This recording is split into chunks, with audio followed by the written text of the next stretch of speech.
Welcome to the Dog Talks Recovery Channel. I'm an alcoholic and addict named John. The kindness of God. Divine providence is that quality of God's action by which He brings good out of evil, or by which He permits us to do evil so that He may eventually bring good out of it. The kindness of God is the best answer to the age-old complaint. Why does God let them get away with it? We are all aware that people just don't act the way they should. Some are mean, arrogant, selfish, vicious, ungrateful, and malicious all the time. Even the very best, are you listening, are mean, arrogant, etc. part of the time. Why doesn't God do something about it? He could, all right, but strange to say that He would ruin everything. He created us with free will, that is, the power of choosing to do good or to do evil.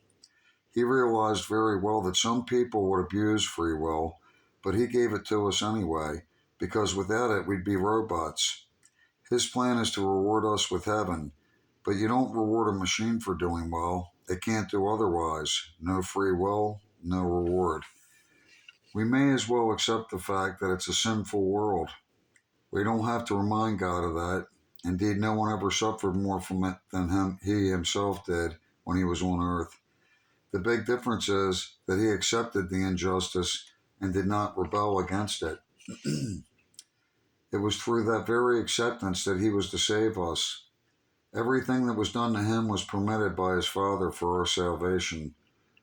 For His part, He accepted it as the will of His Father. Father, if it be possible, let this chalice pass from me, but not my will, but thine be done. Do you claim to be the victim of a greater injustice than He, or more important than He? You'd gladly escape your unbearable situation, but cannot. He could have, but did not. As the disciple above the master, the providence of God turned the most horrible injustice of all time into the greatest blessing of all time. Divine providence is still turning evil into good.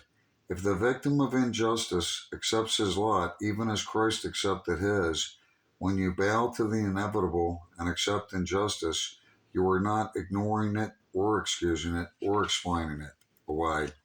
You are simply accepting the indirect or permissive will of God.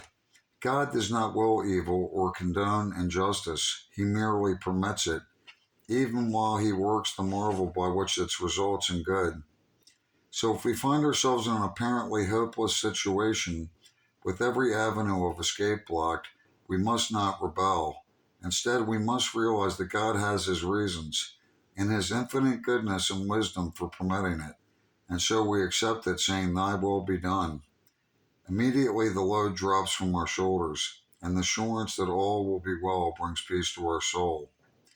Look back over your life, honesty now. Can't you see how the loving hand of God has brought a happy ending to many events that seem to be unmitigated tragedies at the time? Why are ye fearful, all ye of little faith?